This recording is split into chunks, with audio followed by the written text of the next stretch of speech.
All right, so a good afternoon, everyone, and a warm welcome to today's webinar on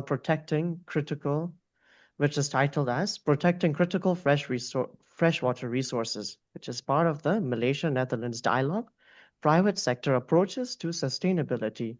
But before we begin the program, we will play two short videos from the Embassy of the Kingdom of the Netherlands.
So, on behalf of the organizers, it is my pleasure to welcome all of you to the webinar series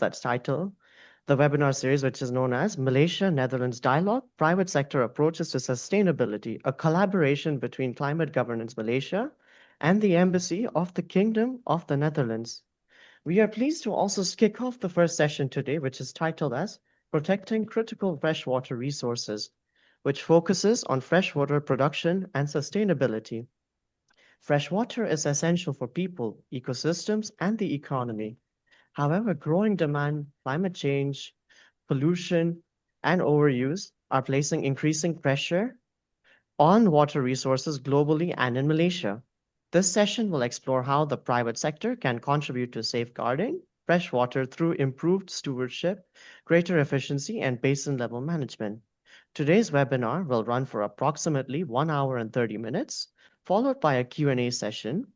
We encourage you all to submit your questions in the Q&A box, and our moderator will address them as time permits. Please note that this session is being recorded and will be made available on CGM's YouTube channel.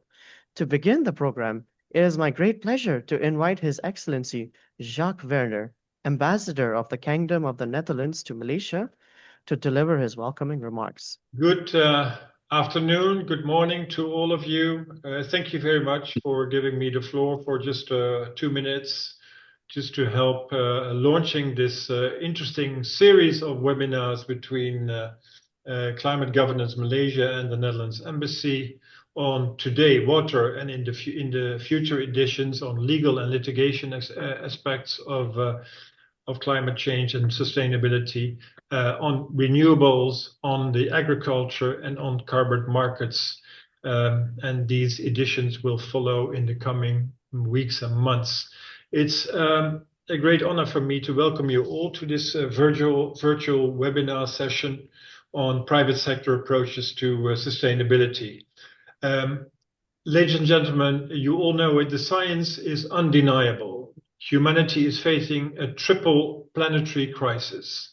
Climate change, biodiversity loss, and environmental pollutions are driving the planet to its environmental limits. The triple crises have shared underlying causes: unsustainable production and consumption patterns, overexploitation of natural resources, and land use change. Through reinforcing feedback loops and cascading effects, they exacerbate each other. This creates increasing threats to our ecosystems, human health, and socio-economic stability. As the saying goes, we need everyone to change everything. The sustainable transition cannot solely depend on governments or civil society. The continued commitment and participation of the private sector obviously is equally important. The private sector will be key to unlocking the capital required to finance a sustainable future, but also vital in the development of sustainable business models and technological innovation that actually prove already to be profitable business models. Only together can we co-create solutions, build sustainable value chains, and foster climate-resilient investments. Around the world, businesses are seizing these opportunities. They show us it pays to stay ahead of the curve. And that's why the embassy and the Climate Change Malaysia have partnered up to invite a few of these businesses to speak on challenges and opportunities in addressing sustainability challenges. The Netherlands motto that we stand for is solving global challenges together. And that's what we're doing today. By the end of the webinar, we hope participants have gained a better understanding of how sustainability strategies are implemented in practice, including what works, what doesn't work, and why. Today, we start with water, the single most important item that decides our lives on this planet. Let's listen to what the participants all have to say, and I'm very grateful for their participation today. Over to you. Back to you, moderator. So now we'd like to move on to the next speaker who will be giving his opening remarks, and that will be Dr. Gary Theseira, who's well known as the chair of the Council of Climate Governance Malaysia. Please join me in welcoming him to share his remarks. Thank you very much, Aaron. Your Excellency, Jacques, Ambassador of the Netherlands to Malaysia, distinguished experts that we shall have on our panel this afternoon, ladies and gentlemen. It's a great honor and a great pleasure to welcome you, as His Excellency has already done, to the first of the Malaysia-Netherlands Dialogues, basically sector approaches, private sector approaches to sustainability. And in this first installment, Protecting Critical Freshwater Resources, I believe that our distinguished panel will share very, very useful and extremely provocative insights on how we are to solve the global water problem. Here in Malaysia, as many of you know, with our regular rainfall, our mild temperatures, we have been sort of spoiled by the year-round availability of water. And this has shaped how industry uses water in Malaysia and shaped the behavior of how Malaysians in particular place their value on existing water supplies.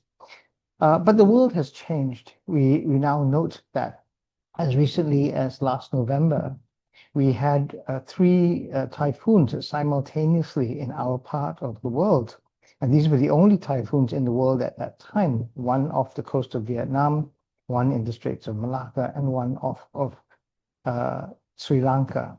And small as the one in Straits of Malacca was, the damage both to human infrastructure, the loss of lives, as well as the loss of productivity to the economy was quite devastating.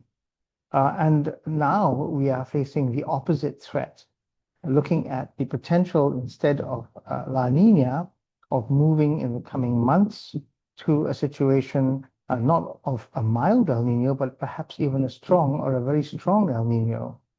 And as recently as yesterday, many of the states in Peninsular Malaysia and Sabah were actually under drought situations. In Baling Kedah and in Perak, rice farmers simply did not have enough water to start planting rice because the water in the canals was actually lower than the rice fields. In the state of Sabah, some of the islands of the east coast of Sabah have been declared as drought disaster areas. Only this afternoon, we have finally a stretch of thunderstorms from just north of Kuala Lumpur, stretching up into Kedah. The weather seems to come at exactly the time that we seem to be running out. But as I mentioned earlier, we are at a turning point. As we move closer into the Northern Hemisphere summer, we will encounter a greater and greater chance of El Nino conditions, which will place a severe stress on the amount of water that nature needs, and nature needs water to cool us, and that humanity needs for the use of our industries and for our own personal consumption. So once again, it's my great pleasure to extend our gratitude to the government of the Kingdom of the Netherlands for agreeing to be part of this collaborative action with climate governance in Malaysia. I welcome all the panelists and look forward to listening to your insights. And to all our listeners, I wish you a very successful and a very informative webinar ahead. Thank you very much. Thank you to the both of you, Your Excellency and Dr. Gary, for the remarks. So now we would like to move on to our keynote presentation, which will provide deeper insights into the current landscape of freshwater protection and the role that businesses can play in strengthening water security. It is my pleasure to invite Mr. Rob van As, Managing Director of Paques Asia Pacific, to deliver the keynote presentation. And I'll also be sharing your presentation slides too. Give me a moment.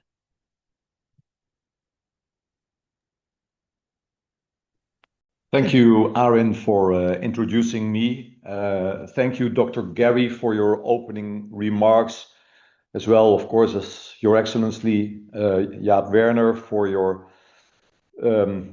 addressing the problems we're facing, not only in Malaysia, but worldwide. We face the challenge to protect our fresh water resources, because as you said, without water, no life. And it's my honor to deliver the keynote speech on this highly relevant topic. Aaron, if we can go to the next slide, please. So what are we facing? Our challenges of today, already mentioned also by Dr. Gary, climate change. Your example of the drought situation in East Sabah is a very good example. The global warming, too high temperatures, lots of uncertainties about the warming, and of course also the growing carbon footprint due to increase of population and also increase of industrialization. Next slide, please. So our challenges to reduce this carbon footprint and to fight global warming and to fight the depletion of fossil fuels. Of course, to reduce our water footprints. And there is a huge potential to reclaim resources out of water and wastewater. Yeah. We're looking at environmental pollution in a very bad form. What you see here is polluted water by industrial discharge and air pollution. And these challenges we have to fight with modern technology, as our ambassador already mentioned in his opening remarks. Next slide, Arian. So how can we do that? We can fight this pollution with the help of bacteria. All these tiny bugs will enable us to fight various ways of water and air pollution. Next slide, Arin.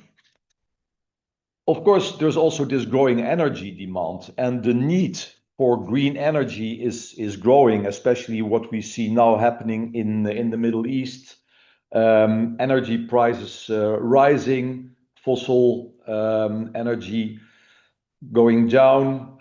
We face huge challenges here. So we need to look into more sustainable forms of energy, like solar, wind, and green energy out of digesters and out of anaerobic wastewater treatment plants. Industries like breweries and paper industry have very, very tough targets to reduce the fresh water intake and close water loops in their facilities. When we look at the, going back one slide, please. One more, please. And one more. When we look at how bacteria can help us, it were Dutch universities like Delft, the TU Delft and Wageningen University, who discovered bacteria to clean and purify waste and wastewater streams as well as gas streams. It was in the 70s that Professor Lettinga in Wageningen discovered anaerobic technology and anaerobic bacteria to convert waste into biogas. It was in the 80s that Professor Buisman at Wageningen University discovered bacteria with sulfur to take H2S out of biogas streams. And it was in the 90s that Professor Mark van Loosdrecht discovered Anamox bacteria to take out nitrates and ammonia out of wastewater streams. So these bacteria can really help us in solving difficult wastewater treatment problems. Next slide, Arjen. We spoke about the growing energy demand, and part of the solution is to create much more green energy. Next slide. We also have to look at the environmental attitudes, and this is an example of the attitudes in Europe, starting in the 50s, when we went through our own sort industrialization, when there was ignorance, and in the 60s, even denial of environmental problems. Then in the 70s, we had a period of downplay and trickery. Slowly, but in the 80s, we began to accept legislation. And then later on in the 90s, and now we try to exceed legislation. And these attitudes, they vary from region to region in the world. And when I look to Malaysia, when I look to the last 10 years of working experience, we are somewhere in the phase of slowly to accept legislation. But this is incredibly important, because if we don't accept the fact that there is legislation and when we don't comply, we will never solve this problem. By the way, countries like China, who lag behind big time in environmental attitude, have caught up tremendously and are now leading. Next slide, Arjen. So when we look to the challenges and threats of Malaysia's abundant freshwater resources, we can observe that there is an incredible amount of fresh water through rainfall, 900 billion cubic meter a year. And we know that rivers are the primary source, with forests acting as natural catchments. Rain is used 76% for agriculture, primarily rice production. And when it lacks rain, there will be no rice production, there will be problems, there can even be hunger. So this is an incredible threat. And 1 to 13% goes from municipal supply. Looking at the challenges, I will myself speak about the growth of the industrialization, but look at the fact that leaks in piping and old municipal infrastructure causes huge problems. 35% or more of fresh water, clean water, is lost before it reaches our consumers. But this is a topic which needs to be addressed quickly and needs to be solved, because losing 35% in a situation where water is scarce is very, very dangerous and can also be very expensive. Next slide, Arjen. So I will focus a bit more on the industrial water pollution, as that has been my expertise for over the last 30 years. And in 10 years in Malaysia, I had the chance to visit a lot of industries, different industries, and especially those industries which are highly polluted. And when we look at the big industrial polluters, we look at, for instance, pulp and paper industry. because these are industries using high volumes of water with high pollution, high COD. We look at palm oil mills, and palm oil mills are a big polluter, but also create a very, very nasty wastewater. And this nasty wastewater is treatable, but it takes various steps, but it takes especially a lot of investment. Then we look at the chemical industry, like in Kuantan, we see Petron and BASF having huge plants, but addressing their problems. And then, of course, the textile industry is also a huge polluter. But unfortunately, the textile industry has a lot of toxic components in the wastewater. So that is very, very difficult to treat. So the solutions I talk about and my company developed are high-rate anaerobic solutions, not the low-rate anaerobic solutions, which we can see in the ponds at the palm oil mills, for instance, and in the covered lagoons. Those are very, very slow and low-rate solutions, which should be and can be replaced by high-rate anaerobic solutions. And the biggest advantages of this technology is the fact that in our reactor systems, we don't use energy, we don't use pumps. We create energy because we convert the COD into methane, and the methane, the biogas, can be used, for instance, to the boiler, and if in big quantities to a gas engine, and eventually, if huge quantities, it could even be supplied back to the grid. The other big advantage is that it doesn't produce a lot of sludge, so we don't need to dispose of this sludge, which is always a cost factor for factories. Next slide, please. And let me dive a little bit deeper into palm oil mill effluent and effluent at the end of the pond as an example. On the picture, you can see this highly nasty and thick palm oil mill effluent, and after the pond, we discharge, but we do not comply to legislation because there is still too many components in those wastewaters. Next slide. It also requires a huge area. You can see from the picture the amount of area it requires. I mean, there are more than a couple of soccer fields, and this is all really not necessary. Next one. The methane emissions from open anaerobic tanks and ponds are non-sustainable solutions. They still create a huge emittance of CO2, which is not in compliance with our environmental development goals, and which is causing global warming. Next slide, please. There is fat in this palm oil mill effluent, and that could be recovered. There is a value in that, but it should be done, and it can be done. But most of the times, it's still wasted. Next one. And the removal of sludge, I already mentioned, that is a big burden and a cost factor. So the sludge removal is also very labor intensive. Sludge extraction from covered lagoons is difficult, so these covered lagoons will also over time lose their efficiency. And you can't break the cover of a covered lagoon because then it will release the biogas inside. Water on top of the covers is also a risk. Sometimes with the floods we're facing or with the heavy downpours, the rainwater can obstruct going to the extraction piping, and that creates very difficult and risky situations.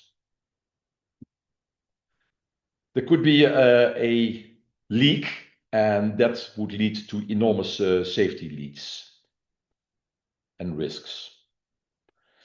Then there is the problem or the opportunity with the palm fruits, the empty fruit bunches, but that will be addressed in the session on May 14th on the topic of palm waste as a valuable biomass. And there's a lot to say, and I'm inviting everybody to also listen into the session on May 14th, because I'm sure there will be very, very interesting and innovative presentations around the subject. Next one. Incinerators are used to burn the excess mesocarp fibers and empty fruit bunches, also CO2 emissions. Next one. And then sometimes these EFBs are dumped and left to rot. Gas also can build up under the bottom liner, and then you have also a situation which is not wanted and which is affecting the efficiency of the covered lagoon. So how to improve? All these situations can be improved by the use of biotechnology and high-rate reactors, creating value out of the wastewater, and then in this case especially biogas. So what we do is we use upgraded microorganisms from nature, which, as explained, were developed earlier on at Dutch universities, but we developed and patented separators which are used in high-rate reactors. Next one, please. This is a typical example of how such a reactor looks from the outside as well as from the inside. I'm not going to take you through all the propaganda on the technicalities, but you can read that later in the slides. But these are the reactor types which are more than 10 times as efficient as all these covered lagoons are, and have many advantages, like no sludge, more biogas, and easier to operate. Next slide, please. So when we look at how to solve the challenges we have and how to address the challenges we have, we look at a lot of drivers, but also at a lot of barriers. And this is always a sensitive topic, because you don't want to upset all those people who are involved in legislation and in improvements. And Malaysia, and I know that from the schemes earlier on presented by Innovasi Malaysia, they are very into improving the current situation. But the practice is that it takes time, that it is slow, and sometimes if you are far from the municipalities, deep into the jungle, you don't see and feel the urge to do something about it. So as drivers, we can determine legislation, cost of electricity, which probably will be a stronger driver now that we face these problems in the Middle East and fossil fuels, gas, petrol going up. One of the drivers is the targets for polymer as an energy source, also addressed many times by many Malaysian entities, and the growing demand for energy and electricity and their prices. But what are the barriers? My observation is that the regulatory framework is not very consistent, or not always consistent. It lacks implementation throughout Malaysia of the national regulations. There are national targets, but no penalties. And then there is the public perception I spoke about earlier, as well as the access to needed finance to improve the situation at the industries. Next one. So during the last 10 years, we were happy to create a couple of highly sustainable and circular solutions at a couple of industries, of which I will give you some examples. For instance, at Petron, at Port Dickson, we supplied them with a Paques facility, which is taking out the H2S streams, which are highly corrosive, out of the natural gas. At Central Sugar Refinery in Port Klang, we installed a very high-rate anaerobic reactor, creating a lot of biogas, which is used in their boilers, reducing their coal and energy consumption. Then at a palm oil mill in Dominion Square, Pahang, we installed a full facility together with a Japanese partner, and the facility can be seen on the pictures, which on a very, very small piece of land is treating the complete wastewater treatment or wastewater from the palm oil mill. We also did so in Bintulu with a consortium called JDBS, Satraps, where obsolete palm oil trees, those are the trees 20 years or older, bearing almost no more fruit, are used to make pellets. The pellets are used in the furnaces. We treat the wastewater and we treat their gas to supply a circular solution also for obsolete palm oil trees. Next slide, please.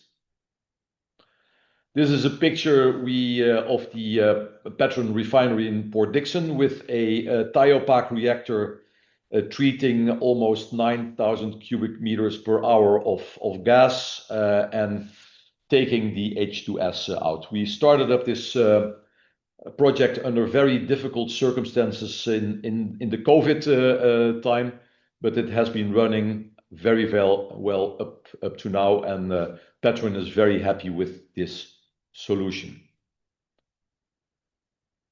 And then work in process and in progress. There is a project in Kuantan which will be highlighted during the session of May 14th, but I can already promise you that this is a highly circular and sustainable project, making 3,600 cubic meter of biogas per hour out of their 3 effluent streams and reducing 30,000 tons a year of CO2 emission.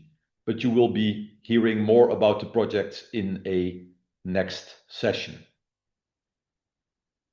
With that, Arin, I will come to my last slide and end of my story. So at Paques, when we combine all the facilities and all the projects together, which we have supplied all over the world, we are treating a sum of organic pollution of more than 7,500 million kilograms per year.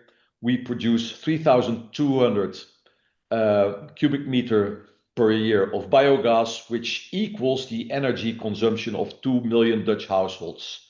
And we reduce CO2 emissions a lot. So if the world would spend more and invest more on high-rate anaerobic solutions, I'm sure we're going to make the world a better place, and especially Malaysia, where the challenges and where the opportunities are plentiful. And with that, I would like to give the floor back to the moderator, Arin. Thank you for doing my slides, and I look forward to receiving your questions later on. Thank you very much. Yes. Well, thank you very much, Mr. Robbenas. This was a very insightful presentation also. So now we would like to move on to the next session, which would be we would like to now move on to the panel discussion. So this is where we will explore how businesses and stakeholders can advance freshwater protection and water stewardship in Malaysia. So moderating today's session is Ms. Renuka Indrarajah, Corporate Affairs and Legal Director at Heineken Malaysia. So without further ado, I'll now hand the session over to Ms. Renuka to introduce our panelists and also begin this panel discussion together with the Q&A discussion. Thank you. Thank you very much, Arin.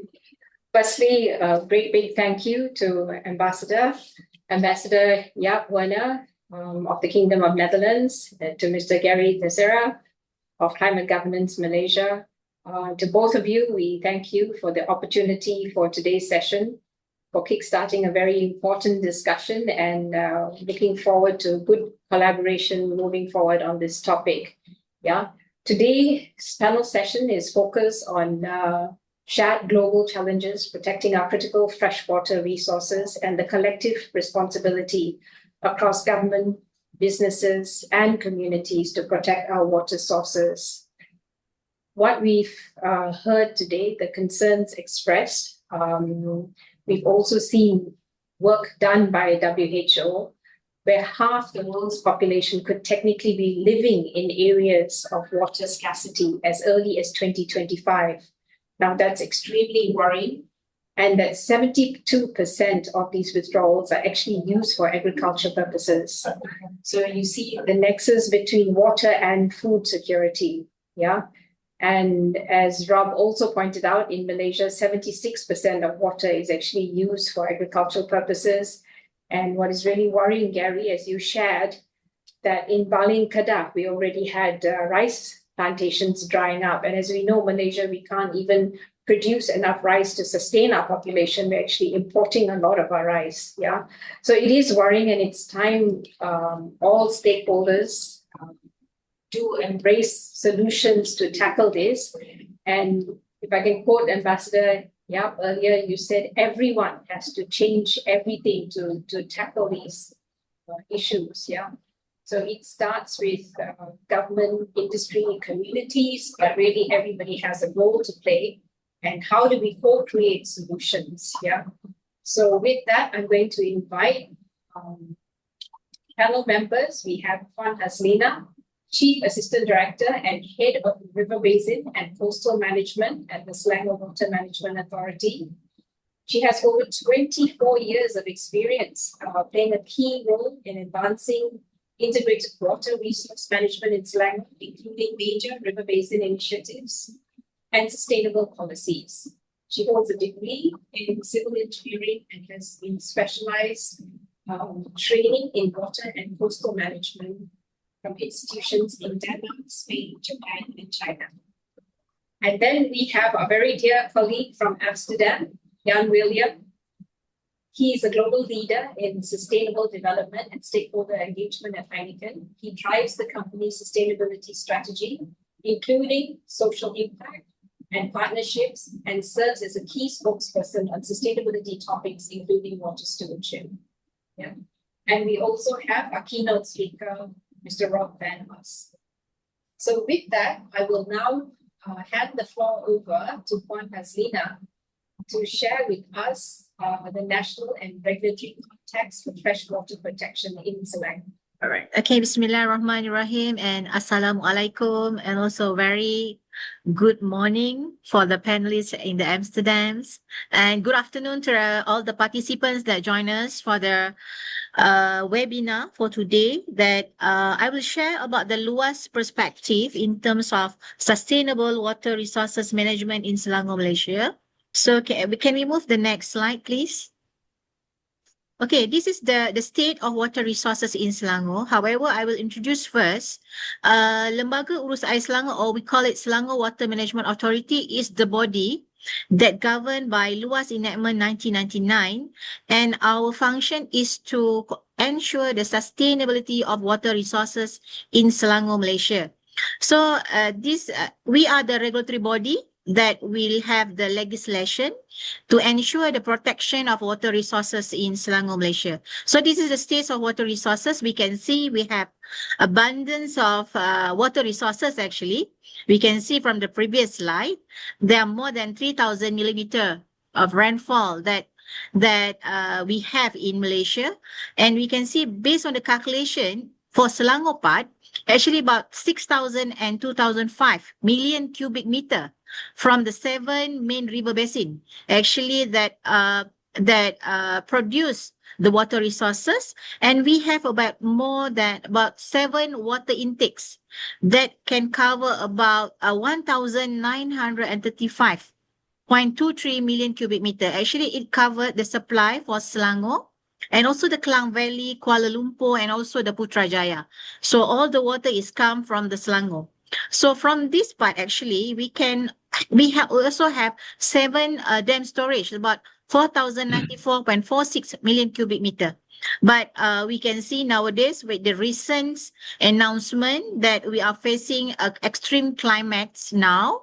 So we actually, from our monitoring, we have less rain when you compare with the other previous months. So it is more challenging to us as the water regulatory body to ensure the sufficient water and a good water quality water.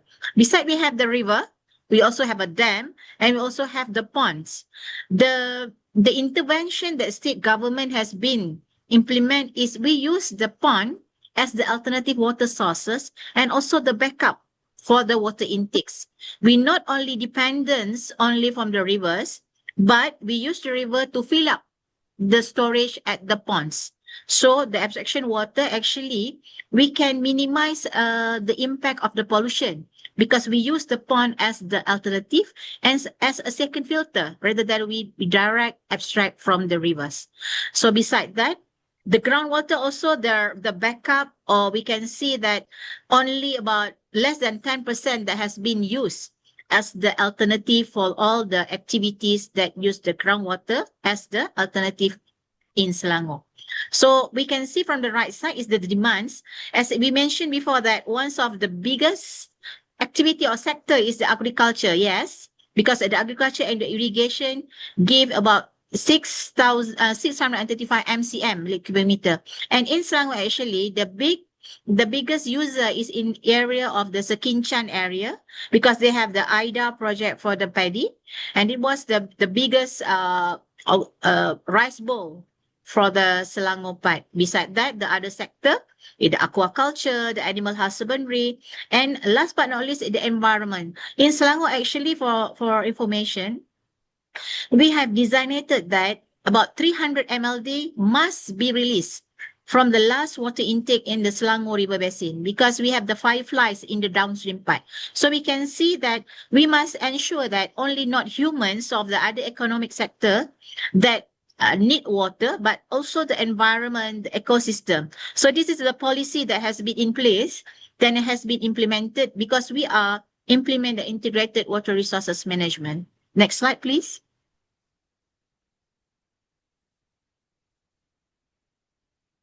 Okay, this is the framework. I will not go into detail, but that we can see the framework of IWM governance. We start with the policy maker because Lembaga Urusan Selangor or LUAS is governed under the board of directors, which chaired by Chief Minister of Selangor. So all the policy, all the legislation that has been passed must go the LUAS board director and must go to the state government approval. So we can see we have the technical committee that chaired by Selangor State Secretary, and we have three main components that the green color box is the main component that chaired by the EXCO. So in terms of development or in terms of implementation, we can see the technical explanation or implementation will be together with the policy maker to ensure that how we can implement a new policy to ensure that the sustainable waters and also the environment. So this is the main policy. Beside the main policy, because we are adapting the integrated river basin management, which we are involving all the stakeholders, including the local authorities, we have the land and districts, and we have all the parties that including the technical agencies. So it means that we are working together, not LUAS only, but together we are working to ensure that we can protect our water resources. So from the policy wise, we can see the ensure sufficient or clean water, because this is one main policy in terms of our integrated river basin management plan. So we can see as a regulatory body, of course, we are enforcing the licensings. So this is one of the list of the licensing that has been imposed. But when we talk about the quantity, we can go for the number one for licensing and water abstraction charges. So it means that when in Selangor, when you want to abstract groundwater and also the river water or the pond water, you must get license from LUAS. So from this, we can control because we have the condition that how much you can abstract, because we are the body that regulate the water resources. So how much you abstract, and how was the water quality that you abstract, and is it they will get impact in terms of the surrounding area. Maybe the abstraction is it will impact in terms of the subsidence. This is the measure that we want to control in terms of water resources. When we are talking about the water quality, we can go for number 3. It's about the licensing of discharge of return water, waste or pollutants, or we can recognize that as zero discharge policy. It's a new policy that has been passed on 2024, and it was the first in Selangor and also in Malaysia, that we are embarked to ask or to encourage all the premises to recycle and reuse back the effluents. Actually, the most ultimate goal is want to reduce the pollution load towards the river, because we are really need river to supply us as the water resources. Next, please. This is the how we can see. Can you go to the strategy number 2, please? Okay, this is the thing that what was done to ensure to protect our basins. The first one, we have 24 hours monitoring. We are the only state that monitor on site 24 hours. We have people on site 24 hours. And we also, beside the people, we also install the monitoring station. It was a telemetry station. We can see data of every 15 minutes about the water quality in the river. And then we also the people that first must on site when the incident happens, which means when they are doing, when there are any pollution occurred. So means we are the people that must come in the first line to ensure or to control all the effects in terms of the pollution. From your side, you can see actually we have determined the location where is the hotspot, which means the risk area that usually give or usually affect the pollution into the river. So this is the how the mechanism, how it was in place to ensure that we are protect our water resources. Next. So this is the number 3, how we want to ensure the quantity, because we know in Selangor we have a loss of water, but we are not in the comfort zone, because nowadays how we can diversify all the water resources alternative. So from the first one, actually in Selangor, we have the Selangor Water Assurance Scheme. This is the scheme that has been developed because of the incident in 2020. If you remember, during the PKP or the COVID-19, we are working 24 hours because we are the frontliner. So that time, actually, we can see that every month we have the shutdown, or we have the cut, the water cut, because of the pollution. From that, actually, the state government is trying to ensure that even the pollution is occurred, so the people, the industry still get water. So how we want to do that? So actually, they develop the infrastructure with the diversion of the Selangor River. When they divert the river that has been polluted, the water from the pond will be pumped back to the river, so the intake will be run as usual. As not that because the pollution has been diverted, but then the pollution must be controlled, because we want to determine where is the location, we want to determine how to control the pollution, but then we want to ensure that the continuity of the water supply towards the people and also the all the stakeholders and the industrial. And number 2, we can see that we have actually developed the operasi pengembangan air kolam, or the pumping storage scheme, because we have about more than 100 ponds actually in Selangor that has been identified, that has been and can be used as a water supply for the alternative water resources. And the third one is the biggest one. It was the biggest project. Is we call it hybrid of river augmentation scheme, with 3,000 MLD in terms of the yield or the capacity. This is the water that we have in Selangor, and we can develop this one as the backup or as the alternative water resources, and it's not dependent only on the river. And for information, about 20 pond has been gazetted, and we protect that as a protection of zone to ensure that we can use it during the drought or during the some sort of shortage of water, to ensure the sustainability and to ensure that the sufficient water in the river. So actually, for information, during this day, actually we has then developed the integrated water resource information system that you can monitor the dam daily actually. So everybody can see how our storage now. So for information, nowadays in Selangor, Alhamdulillah, more than 70%. We will still have storage of more than 70%, and we can sustain more than 6 to 9 months more when we add up with the storage from the ponds. Okay, next. And last but not least is environmental conservation. This is, I think, most of the private sector, most of the community will interact with us. So we encourage them to facilitate and join us with the Friends of River that we call. That is a voluntary initiative, which is we can work together. We can have an activity during the weekend. We can have some sort of gotong royong, or we can clean up all the river reserve.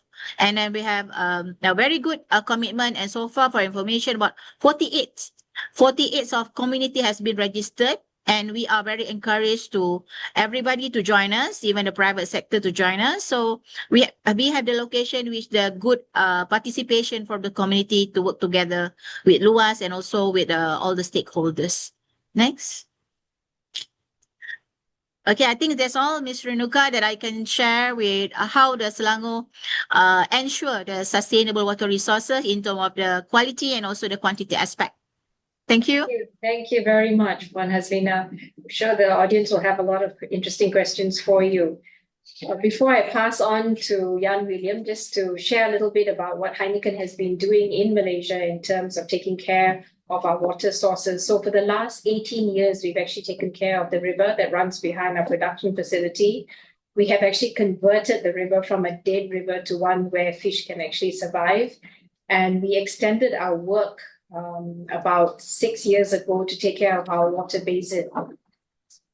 In that sense, today we, since 2020, have been more than 200% water balance. Yeah. And over the last 4 to 5 years, we've given the issues surrounding food security, which we saw during COVID, we've actually started making water accessible to local communities and helping them also to kickstart solutions with community farming. Yeah. So today we actually want to hear from Jan-Willem about best practices that Heineken has carried out across the globe, and we look forward, Jan-Willem, to seeing what are the ideas that we can implement in Malaysia. Thank you, Renuka, and very happy to be here. Thank you so much for inviting me. I don't have any slides to share, and my objective is actually to give you a little bit of an insight on the journey Heineken went through globally. And let me start with the simple truth. Beer is 95% water. So without water, no beer, but water is really becoming 100% of the risk. And before diving into it, let me give you a brief introduction to Heineken. For those who don't know the company, we are a global brewing company. We are operating in over 70 countries with more than 170 breweries and around 85,000 employees. We have a sustainability strategy called Brew a Better World, where we actually really embedded sustainability across our entire value chain, from the consumer enjoying our beer responsibly to the farmer growing our barley. And it's really built around 3 pillars: a responsibility pillar, a social pillar, an environmental pillar. These all are interconnected, and water and nature, of course, at the core of the last environmental pillar. So water sits at the heart of our system, but of course, water is also essential far beyond our business. And we already heard some of the challenges mentioned by the other speakers. Today, roughly half of the world's population experiences severe water scarcity for at least part of the year. Around 2.2 billion people still lack access to safely managed drinking water. And at the same time, we see water systems are under growing pressure from pollution, population growth, economic development, and of course, also exacerbated by climate change. So water challenges are complex because water is shared. It's shared between cities, between farms, between industries, and ecosystems already mentioned. We see that infrastructure can be aging, leaking, inefficient. In all countries, we see that. Governance, often fragmented. Climate change making water availability increasingly unpredictable. So one thing is clear, no single actor can solve this alone. And Malaysia illustrates this well, was already discussed in the previous presentation. You see high rainfall, but also you see several states face low water reserves during dry periods. And these infrastructure losses reduce the amount of treated water that reaches users. Rivers are under pollution pressure and demand continues to rise. So it's indeed really important. Also the government has taken up its role, and I think Haslina already gave some excellent examples. It's not a scarcity of water alone. It's really a system challenge, and it requires coordination, long-term planning, and also collaboration. And we see similar dynamics everywhere, including here in my home country, in the Netherlands. We are a water abundance country, but we see the same patterns. For example, we now see seasonal droughts in parts of the country. We see pressure on rivers and groundwater from multiple users, and also the need for careful coordination between municipalities, industry, and agriculture.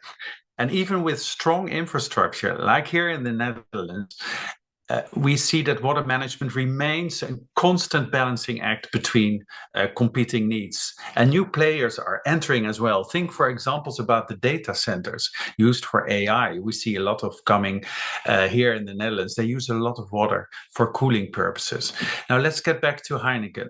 For us, water has long been a strategic priority. Quite simply, as I said, without water, there is no beer. And we started reporting on water as early as 1994. At the time, producing 1 liter of beer could require sometimes more than 10 liters of water. And since then, we have continuously increased our efficiency and raised our ambition. By 2008, we reached the milestone of 5 liters of water to produce 1 liter of beer. And by 2025, we passed the 3-liter milestone, reaching an average of 2.9 hectoliters of water per hectoliter of beer produced, both globally as an average and in our water-stressed areas. So we achieved our target 5 years ahead of schedule, and that improvement alone saved 4.2 billion liters of water. That's roughly almost 1,700 Olympic-sized swimming pools. And looking ahead, we are raising the bar again. Now we set the bar at 2.6 liter per liter globally and 2.4 liter per liter in water-stressed areas by 2030. And this progress is driven by investment in technology, such as water reclamation, mentioned by the keynote speaker of today, Rob van As, which we, for instance, have in many of our breweries in India, treating our wastewater back to drinking water quality and bringing it back into the brewery. So really making our breweries more circular. But it is first and foremost by scaling best practices across our breweries, learning from each other, share and reapply, and also improve processes closely together with our suppliers. Efficiency matters. It always will. But we also learned something fundamental, and that is that efficiency alone is just not enough. Even the most efficient brewery depends on a healthy watershed. If rivers or aquifers, ecosystems are under stress, operational efficiency will not protect communities or our business. And that insight led to a shift in our approach. Today, our water strategy goes beyond our brewery walls and focuses on 3 areas. In our breweries, as I said, using water efficiently, reusing it, recycling it, and also treating wastewater responsibly in all our breweries around the world. But if we all focus now on our communities already since 2013, replenishing water in stressed areas and also improving access to safe drinking water. Renuka already mentioned an example, a really great example in Malaysia. And then we look at our supply chain, working with farmers, suppliers to adopt more sustainable and water efficient practices. And together, these reflect a simple reality. Water risk and water resilience extend far beyond our own operations. In water-stressed areas, as I mentioned, our ambition is to fully balance the water in our products. And that means that we return for each product we produce and that goes to the consumer in a water-stressed area, we want to return 1.5 liter for every liter of beer produced. And on the ground, this work looks different in every location because water is a very local topic. In Spain, for instance, we restored lagoons in the Doñana wetlands, which is a biodiversity system very important for migrating birds from Africa to Europe, returning 1 billion liters of water per year to the watershed. In Monterrey, Mexico, through the Metropolitan Water Fund, we planted 500,000 trees since 2015, absorbing over 450 million liters and strengthening local water governance. In Vietnam, our Dong Tha brewery restored wetlands and upgraded water infrastructure together with WWF Vietnam and the Ministry of Agriculture. And in Ethiopia, our breweries restored more than 670 hectares of land, improving water retention and supporting local livelihoods.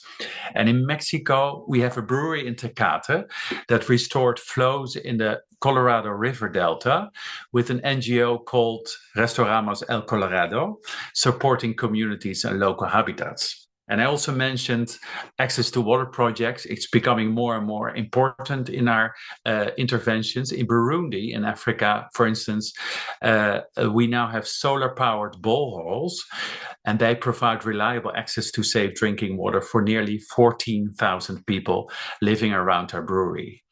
These are not just environmental projects. They're about strengthening entire water systems, and we are making real progress. It took some time to really set up those projects, but we are now seeing the benefits of it. As of 2025, replenishment projects are now active at 38 of our 40 priority sites in water-stressed areas. And 5 additional breweries in 2025 achieved full water balance last year. And as a result, now 43% of our breweries in water-stressed areas are now fully balanced, up from 29% just 1 year earlier. Now, collective action is important. In Monterrey, we act as a so-called Basin champion, helping governments, communities, and businesses invest in long-term watershed health. And we are also a member of the Water Resilience Coalition, a global group of companies set up by UN Global Compact, working to protect freshwater resources in 100 water-stressed basins around the world. And a lot of companies are involved, including Coca-Cola, our competitors, Ecolab, and the like. Water is also deeply connected to nature, to biodiversity, and to climate. Already mentioned, healthy ecosystems store and filter water. It reduces flood risks. It improves resilience to drought. And in that sense, nature is infrastructure. And investing in it, we think, is not just environmental, it is economic risk management. And this brings me to agriculture, a really critical part of the water story. Rob van As already mentioned, globally, agriculture accounts for the majority of water use. He mentioned the percentage of over 70%. For Heineken, around 90% of our water footprint sits in our agriculture supply chain. And that means that most of our water impact is not in our breweries, but actually it's in our fields. The good news is that barley, which is our most important ingredient of beers, is generally very water efficient, and it can survive on rain. So it mostly survives on rain, but in some regions we see more and more irrigation is required. So this is the reason we work closely with suppliers and indirectly with farmers to improve irrigation efficiency and also to reduce nutrient runoff and strengthen soil health. And because healthier soils retain more water, it reduces pressure on local systems, and it also improves the resilience for farmers themselves. Again, this is where collaboration becomes essential. Not easy, but it is the biggest impact. It lies beyond our direct control. So that's also where we want to focus our efforts on, next to our own efficiency of the operations. I've written down some lessons we learned over the time, and maybe it's nice to share here with the audience. The first lesson is that efficiency is essential, but it's not enough. We worked hard to reduce the amount of water we use in our breweries. The discipline matters, but even the most efficient brewery still depends on a healthy river basin. And if the watershed is under stress, our efficiency alone won't protect us. The second lesson is that water is local and water is shared.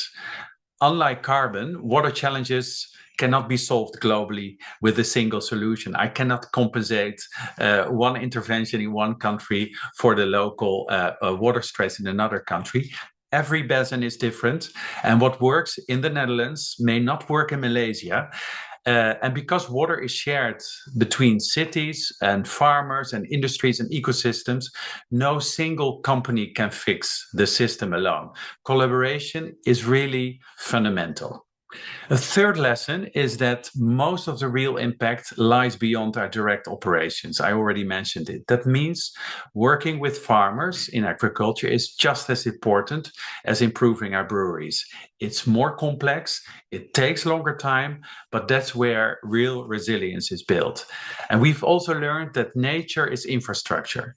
Healthy wetlands, forests, rivers store water, it reduces floods, it improves water quality, and it increases the resilience against drought. And investing in ecosystems is just not environmental responsibility, it is actually smart risk management.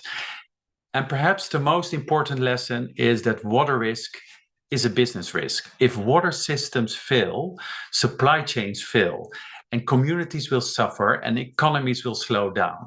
So water stewardship is not only a good thing to do, it's not just philanthropy, it is a core strategy. And for me, personally, this has been the biggest shift, is that water is no longer seen as just an operational topic. It is really become a leadership issue. It belongs in the boardroom, and it requires long-term thinking. It requires partnerships and the willingness to act before crises emerge. And that is why collaboration platforms, like, for instance, the Water Resilience Coalition, but also the collaboration platforms mentioned by Haslina, are so important, because the scale of the challenge is bigger than any one of the actors involved. And maybe that's also why our new Brew a Better World ambition today is captured to one simple idea. It's called Together We Can. And that's where I want to get back to you, Renuka, for the discussion. Thank you so much, Jan-Willem, for the many good examples and also for sharing the key learnings. Yeah, I'm going to kick off the Q&A session by asking Rob, with all the projects that you've implemented around the globe, are there key learnings that would help us in Malaysia, maybe on in terms of a regulatory or policy perspective? A lot of good work being done by LUAS and other government agencies, but are there learnings from outside Malaysia that we could adopt to help spearhead the agenda forward in terms of preserving resources? Rob? I could only hear about 3/4 of your question. I'm sorry, there's a massive storm here, so there's a lot of noise in the background. So Rob, I was just saying that with all the projects that you have implemented across the globe, across Asia Pacific, are there learnings from a regulatory and policy perspective that we think might be useful in Malaysia? Some of the challenges perhaps you face on the ground in Malaysia. Government agencies such as LUAS have been doing a lot of good work, but we're always looking, each and every one of us, how do we raise the bar? What are the on-the-ground challenges that government and regulators can help us to unblock? as a businessman, one of my challenges is to be patient, because nothing happens overnight. Even if the urge for solutions is huge, industries and also government agencies, they take their time. And unfortunately, we are end of pipe solutions. So we are never in the primary process of our customers. We are a need, and that sometimes hinders a bit of speed. In terms of government agencies and programs, I have seen really a lot of progress in the last 10 years in Malaysia. So I think it is on the agenda, and like Jan-Willem just mentioned, it should be, and it should belong in the boardroom rather than lower in management, because water is critical. Unfortunately, what we sometimes see is that it lacks really enforcement of regulations. I think in Malaysia you have excellent discharge values and discharge rules, and I think Haslina knows that very well, that industries mandatory needs to comply to these discharge rules, but many industries don't, unfortunately. And as long as that is the case, you can never enforce, sticking to legislation completely. And my experience in that is, if you're close to municipals on industrial parks, it's all arranged very well. But the further you go out, the less enforcement there is. So those are things that I think if policies were a bit more strict and it would be higher on the agenda, we would make already a huge leap forward. Thanks, Rob. So maybe turning the floor back to Haslina, how do we step up that level of awareness? It's Rob mentioned there are a lot of good policies in Malaysia, but how do we create that sense of responsibility amongst all industries? So you have the legitimate industries who are being highly regulated, but there are lots of small businesses which are unregulated, which are escaping the norm, so to speak. Okay, thank you. All right. Thank you, Ms. Renuka, because we know the heavy storm, so I can hear clearly. But thank you for the explanation from the Mr. Rob. Actually, when we see, because in Malaysia we still need, in terms of to strengthen the legislation and the enforcement. Because what I can say that during the formation of LUAS, actually. Previously, we have the Department of the Environment, the DOE. When Mr. Rob explained about the POME, or the palm oil mill effluents, that one of the sources of the potential pollution in the river. So this actually, previously, it is covered under the Department of Environment, and they have the standard that to be complied, and they need the wastewater that to be installed. But in Selangor, actually, to complement the regulation that has been imposed by Department of Environment nowadays, with the gazettements of the zero discharge policy, actually, we are covered the other activity that are less than 60 meter cube a day. So it means that all the activity industrial that in Selangor will be regulated in terms of the quantity and in terms of the quality. But we can see that when we are imposing the legislation or the licensing, it was the preventive measure, because we are licensed the industrial effluent, so we can measure how much they are discharges and what was the quality, because they must have the self-regulatory or self-monitoring every 3 months. So in this case, actually, we are encourage them to have their self-monitoring, and we are the checker, or we will go on site either in the 24 hours, or we can go ad hoc for the site visit.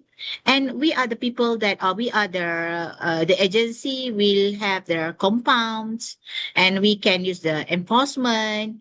We can bring them to the court if they violates the condition from the license. That's actually from the licensing, we can gather all the information, and we also can prevent, because we can also advise them that you can't do that, because this is the early stages, rather than you are directly that enforce them without any advisory to them. So that's the thing that we try the mechanism that we advising them. We have their consultation process with them to ensure that when we are imposing the policy, they are knowing why the policy has been imposed and what was the ultimate goal that we want from this policy. Actually, we can see that because when we are putting the discharges to the river, but you are also drinking the water from the river. So that's the mindset that we want the people know. You must conserve the river because you are using the water for your drinking water. Actually, that's the thing, the mindset that we are going together. We go the site visit to all the premises, especially industrial, when we are imposing the new policy, because they don't see that where the water come from the taps. Actually, the tap is the water that maybe the river is behind the industrial. That's the thing that we can see when we talk to them. Yeah, is it the water from not from the dam? No, the water is from the river. So that's the thing that the awareness that we must go to the premises. We do the consultations, and some sort we have the workshop with them, so they will know why the policy that has been stated. This is the thing that I can share, but because we have the one of the Friends of River program, we encourage them to join. So when we are join the program, they can see that why we are conserve this river, why we must protect this river. So what you are doing is wrong. So it's something that this is the process that we can do. Beside we do the enforcement, because when the enforcement is automatically will be compound. So you must pay certain money to the government. So that's the thing that I can share, Ms. Renuka. Thank you, Haslina. And that's absolutely something that we found worked for us when we were working with the local communities, changing that mindset, because people just think they turn on their tap and the clean water magically appears, and it's making them realize that it's coming from the rivers and therefore they need to keep the rivers clean. Yeah. So with that, I'm going to open up the floor to for questions, and we have a question here for Jan-Willem. The idea of water credit synonymously to carbon credit is new. Would it be possible for you to, is it possible to implement it as it may be viable? Is it viable to implement? So that's a question for you, Jan-Willem, from the audience. Yeah, I must say we are not really working with water credits. We are actually specifically focused on water balancing. And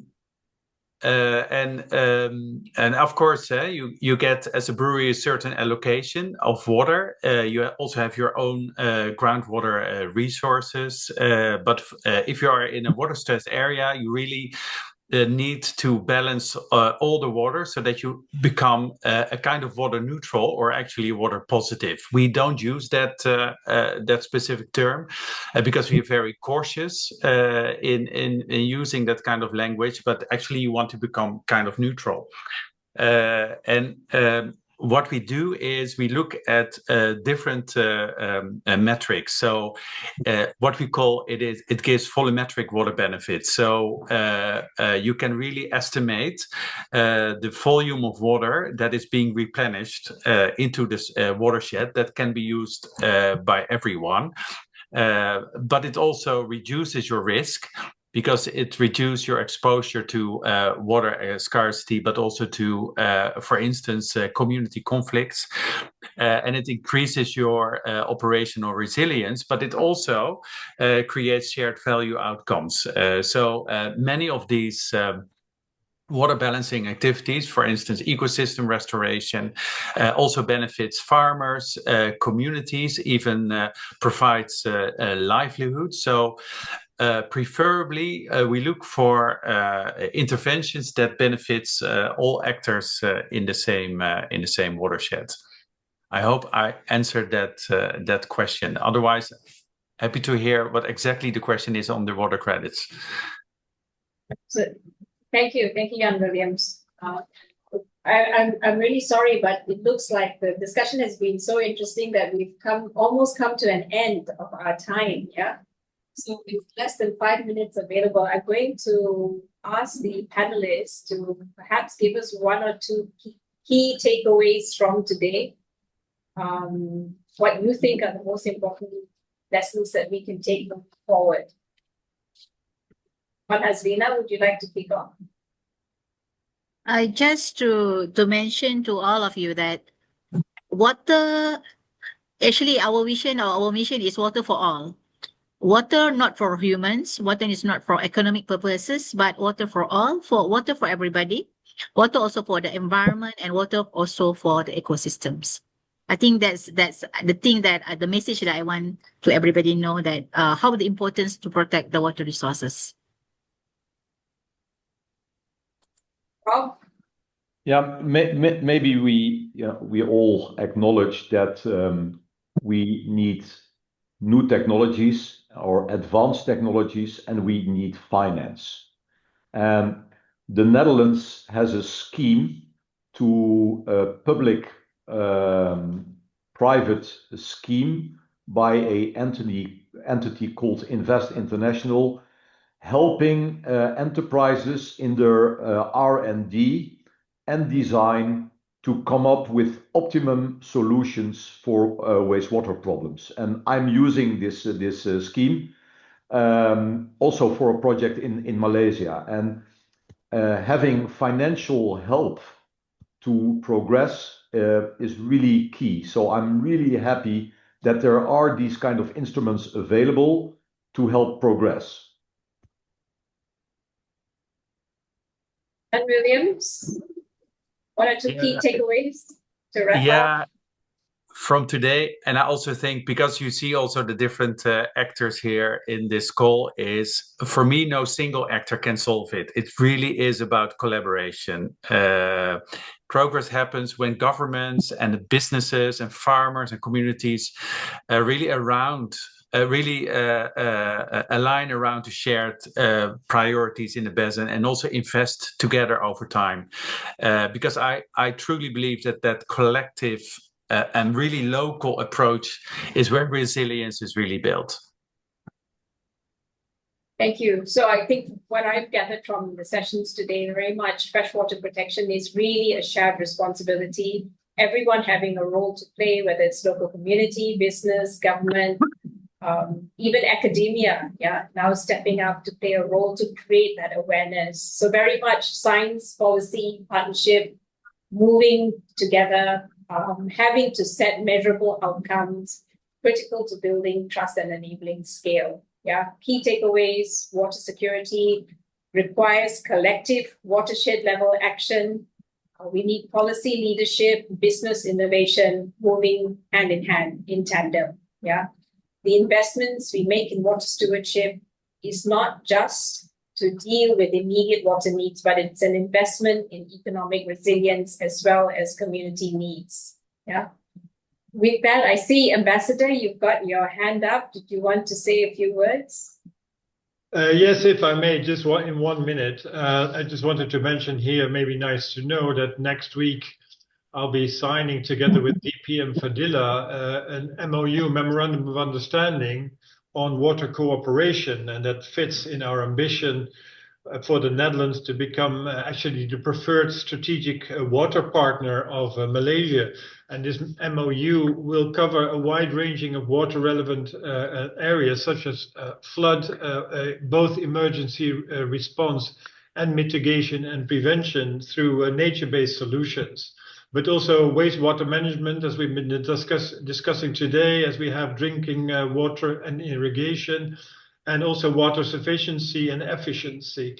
And the purpose is basically to enter into a deep dialogue with Malaysia on G2G, B2B, and K2K. So governance, corporate, and knowledge together in one package to take this important topic further. So we will be signing this at the federal level, but we're very much as an embassy also open to see if we can come to working arrangements at the state level. And some of the states, in particular Sarawak and Selangor, have been reaching out to us, and maybe we can even deepen the cooperation there a bit further, according to the needs and wishes there. So I know this is all paper, it's all words on paper. But then again, these words on paper, an MOU like that, or working arrangements with states will allow for agencies, corporate companies, and research institutions to get together and join forces and pave the way forward in this important domain.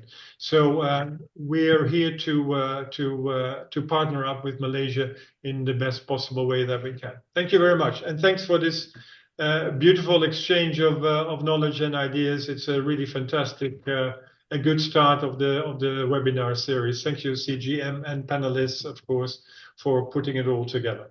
Thank you. Thank you, Ambassador, and to CGM and to our panelists. A great big thank you. Thank you also to our audience for making time for us today. A lot of you have raised questions, which the panelists have been busy keying in the answers. So thank you for the responses as well there. Yeah.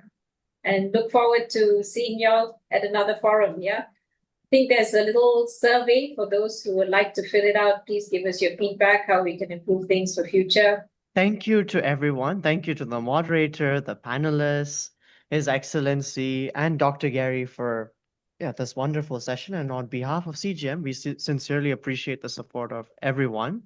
And before anyone leaves, yes, the Zoom poll did pop up on the screen. Please do fill that up. And yes, we would also like to invite you to join the next session, which is on Wednesday, 15th April 2026, from 4 p.m. to 5 p.m. Malaysian timing. And for the European side, it would be from 10 a.m. to 11 a.m. Central European timing. So the session will be titled Strategies Behind Climate Losses. Please feel free to share the registration link with your colleagues and friends, and the Zoom webinar link will be sent to you 1 week prior. We hope you found today's session valuable and look forward to welcoming you all again soon. Thank you all and have a wonderful day.